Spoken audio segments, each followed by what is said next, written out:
Odd on aggression and John Keats की बहुत ही अच्छी पोइम है। इस पोइम में पोइट ने एक ग्रीक के किसी कलश का जिक्र किया है। उस कलश पर जितने भी पेंटिंग्स थी, जितने भी नक्काशी थी, जितने भी उस पर पिक्चर्स बनी हुई थी, उन सब के बारे में डिटेल में बताया है।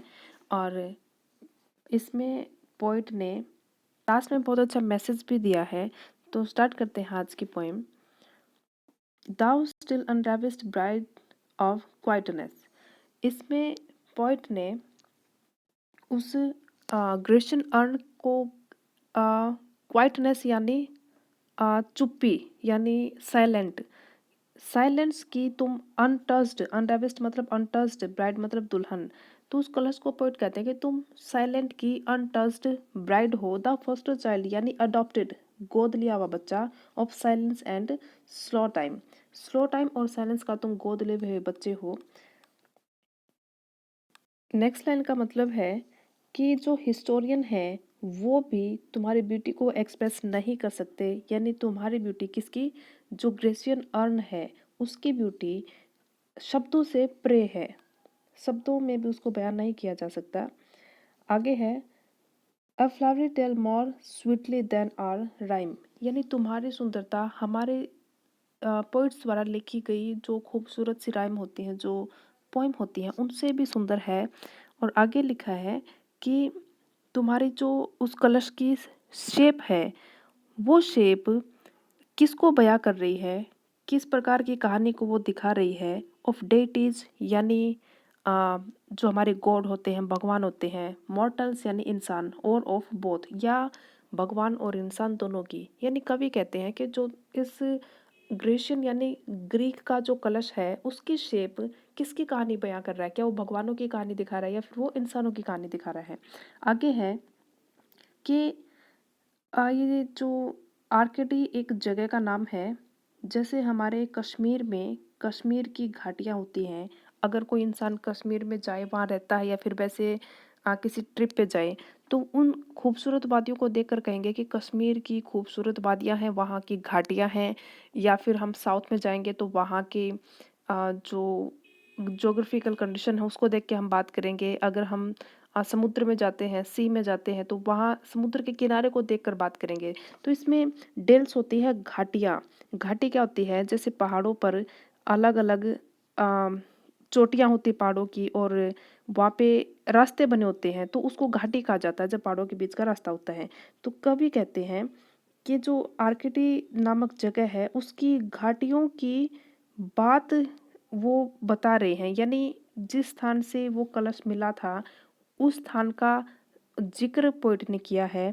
व्हाट मैन और गॉड्स आर दीज। अब उस कलश पर जो पिक्चर छपी हुई है उसमें कवि कंफ्यूज्ड है, उसको क्लियर नहीं है कि ये भगवान है या फिर इंसान है।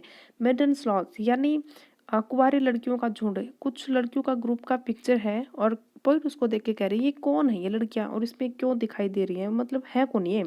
मैड परस्यूट, और कौन पागल लड़की इनका पीछा कर रहे हैं। स्ट्रगल टू एस्केप, निकलने की वहां से कोशिश कर रही हैं। What pipes and timbrels, what wild ecstasy. आगे एक्सटेसी यानी समथिंग गुड फीलिंग। पोइट कहना चाहते हैं कि ये जो बांसुरी जैसे कुछ यंत्र हैं इनको कौन बजा रहे हैं, और ये सब चल क्या रहा है इस पोइट के इस जो आपका कलश है उस कलश की फोटोज में ये चल क्या रहा है। आई होप आप सबको मीनिंग क्लियर हो गया होगा। बेटर है कि आप किसी भी पोएम को स्टार्ट करने से पहले उसके वर्ड मीनिंग्स लिख लें, ताकि आपको पोएम समझने में आसानी हो। क्योंकि मेरे लिए पॉसिबल नहीं होता कि हर एक वीडियो में हर एक वर्ड का मीनिंग मैं आपको समझा पाऊँ। मैं बस उसका कंक्लूजन आपको समझा सकती हूँ, और अच्छे से क्लियर करने के लिए बेहतर है कि आप कोई भी पोएम स्टार्ट करने से पहले उसके वर्ड मीनिंग्स लिख लें। नेक्स्ट स्टेंजा में पोइट ने बात की है नेक्स्ट पिक्चर के बारे में, यानी जो ग्रेसियन अर्न है यानी जो कलश है, उस कलश पर अलग अलग प्रकार के फोटोज बने हुए हैं। कहीं पे डिजाइन है, कहीं कुछ फोटो है, कहीं दूसरी जगह फोटो है।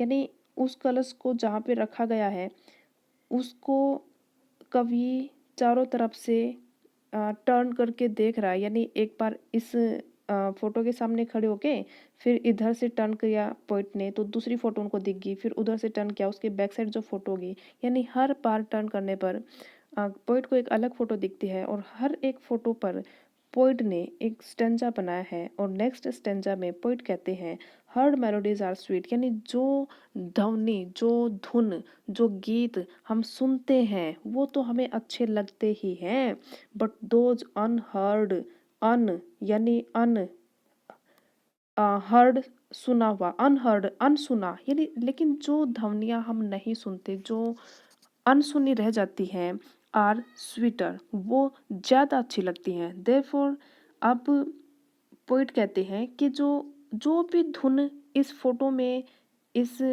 यंत्र द्वारा जो भी बजा रहे हैं वो सेंसुअल ईयर्स, ईयर्स का मतलब है कि आपके जो कान वो उन पे ध्वनि आप सुन पाते हो, वो सेंसुअल ईयर है, यानी उन ध्वनियाँ उन ध्वनियों को हम सेंसुअल ईयर से नहीं सुन पाते, लेकिन फिर भी वो हमें बहुत अच्छी लगती हैं। कहने का मतलब है कि एक फ़ोटो है और उस पे बाँसुरी जैसे वाद्य यंत्र द्वारा कोई गीत बजा रहे होंगे, कोई धुन बजा रहे होंगे कि वो हम सुन तो नहीं पाए, लेकिन अनसुनी ध्वनियाँ बहुत अच्छी लगती हैं और सेंसुअल ईयर से भले हम इसको सुन नहीं पा रहे, फिर भी मुझे बहुत अच्छी लगी। मैं इमेजिन कर पा रहा हूँ, पोएट सोच रहा है कि मैं इमेजिनेशन में इसको इतना अच्छा अ, सोच सकता हूँ, तो वास्तविकता में और भी बहुत अच्छा होगा।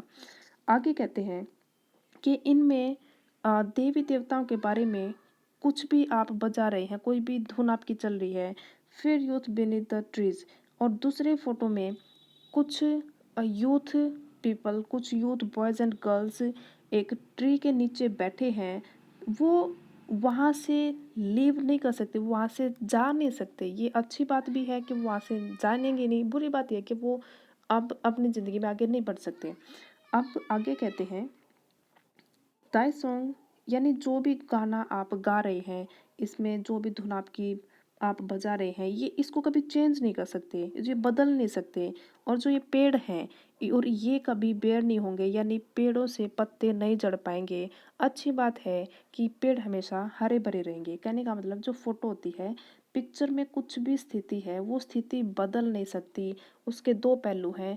अच्छा पहलू ये कि वो स्थिति कभी बदलेगी नहीं, कभी वो स्थिति खराब नहीं होगी, कभी वो स्थिति चेंज नहीं होगी, यानी दूसरे हालात नहीं आएंगे। और बुरी बात ये है कि वो आगे नहीं बढ़ पाएंगे, एक ही स्थिति में रह सकते हैं हमेशा के लिए। आगे है कि जो ये लवर हैं वो कभी किस नहीं कर सकते, though winning near the goal yet, और फिर भी वो अपने आ, पेड़ के नीचे बैठे हैं और वो प्यार भरा उनका जो माहौल चला हुआ है कि उस स्थिति में वो जो नेचर है, जैसे पेड़ है, पत्तियां हैं, वो जो नेचर का जो माहौल है, जो जैसे पाइप से सॉन्ग बज रहे हैं, एवरीथिंग वो सब बहुत अच्छा है, ये कभी बदलेगा नहीं। लेकिन ये इससे ग्रीव यानी परेशान होना, दुखी होना। अब पोइट कहते हैं कि उन लवर्स को दुखी नहीं होना चाहिए कि वो लाइफ में आगे नहीं बढ़ पाएंगे, वो आगे लाइफ के अलग अलग स्टेजेस होते हैं कि उस पर नहीं जा पाएंगे।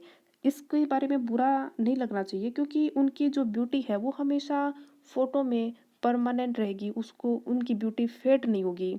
और वो जो पत्ते थे वो कभी झड़ेंगे नहीं पेड़ के, नेचर भी उनका हमेशा साथ साथ देगी। एंड और आगे पोइट कहते हैं कि उनका जो लव है वो हमेशा बना रहेगा, और जो उनकी लवर्स हैं वो हमेशा fair in the sense they will remain for ever young, they will remain for ever together, they will remain for ever happy and in each others company, यानी एक दूसरे के साथ वो ऐसे ही अपने माहौल को, अपने कंपनी को वो इंजॉय कर सकते हैं।